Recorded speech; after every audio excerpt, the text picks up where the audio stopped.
იმასთან დაკავშირებით. ბატონ მინისტრის მიმართ მქონდა გაკეთებული მიმართვა გიორგი მარგულაშვილის მიმართ. რა დააშავა ჩემმა შვილმა, როცა პოლიტიკური ანგაჟირების და ერთმანეთთან ბრძოლის დროს უნდა დაზარალდეს ისეთი ბავშვები, რომელთაც არაფერი არ დაუშავებიათ. ჩემი შვილი არის ახლა მე-12 კლასელი, წელს არის აბიტურიენტი. ერთადერთი უალტერნატივა უნივერსიტეტში, აგრარულ უნივერსიტეტში უნდა შეეტანა საფუთები ვეტერინარიის ფაკულტეტზე. უნდა მას აქვს სურვილი გამოვიდეს ექიმი ვეტერინარი. ზუსტად იმ დროს, როდესაც უნდა დაიწყოს უკვე განაცხადების შევსება, წდება ავტორიზაცია უნივერსიტეტზე, ვჩებით აბსოლუტურად გაურკვეველ სიტუაციაში.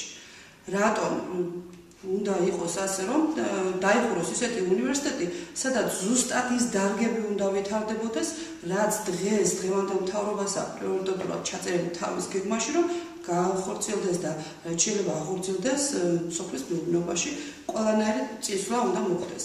საიდან მოიყვანს ეს მთავრობა მაინტერესებს მე იმ კადრებს, რაც ზუსტად ახლა უნდა იქნებოდეს და ეხლა უნდა ეყრებოდეს საფუძველი ვეტერინარებს, აგრონომებს და სხვა დარგებს, რომლებიც სოფლის მეურნეობას განავითარებენ.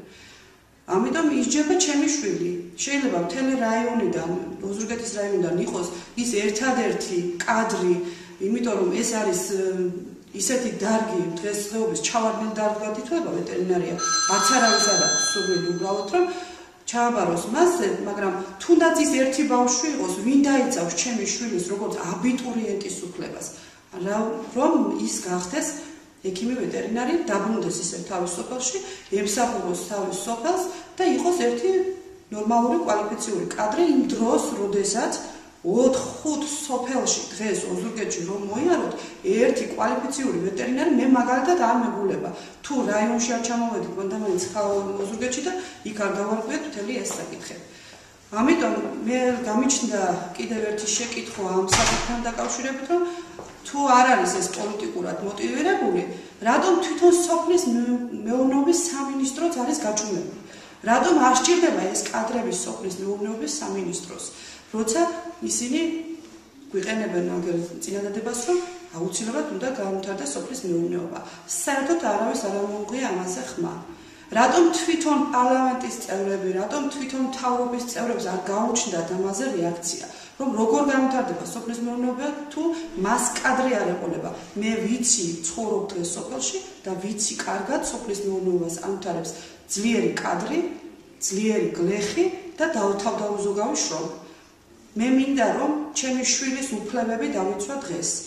თუ შეუჩერდა აგრარულ უნივერსიტეტს ავტორიზაცია, ეხლა გუშინ მოვისმინე მე რომ ტექნიკურ უნივერსიტეტში გადაიტანებენ აგრარულ ფაკულტეტებს, მაგრამ რამდენად მოესწრება იმ ბაზის შექმნა, იმ უნივერსიტეტში სხვადასხვა ტექნიკური თუ სოციალური თუ რაღაც აი ის შექმნა, ბაზის შექმნა, რომ გამოვიდეს აი პოტენციური იყოს კვალიფიციური მაღლის დამთავრებული ახალგაზრდა და დაუბრუნდეს თავის სოფელში, მას ჰქონდეს რამე პერსპექტივა ცხოვრებაში. რატომ ისპოვა ეს დღეს, რომ ჩემი აბიტურიენტი დაიჩაგროს უნდა, სად წავიდეს, რომელ ქვეყანას მიმართოს, სად ისწავლოს ვეტერინარია?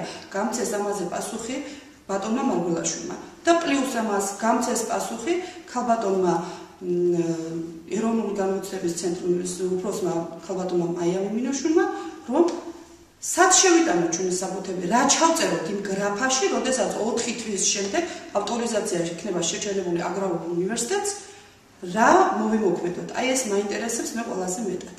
როგორც დედას, როგორც მშობელს, როგორც თუნდაც პიროვნებას, თუნდაც მოქალაქეს, რომ რატომ ისპოვა დღეს ტექნიკური, აი აგრარული განხრით ბავშვების მიღება, რატომ ჩერდება, რა დააშავა ამ ბავშვებმა? როცა ალტერნატივაც არ აქვს ამ ბავშვებს, რომ სხვა უნივერსიტეტებს მიმართონ და სადმე სხვაგან გადაიტანონ საფუთები. ესაა ჩემი შეკითხვა სულ განათლების მინისტრის მიმართ. სახელმწიფო თინათი ლონტი, ოზურგეთის რაიონი, სოფელი დვაბზუდან. ვარ გიორგი მახარაძის, ისევე დვაბზუ საჯარო სკოლის მე-12 კლასის მოსწავლის დედა, მომავალი აბიტურიენტის. დიდი მადლობა. არაფერს.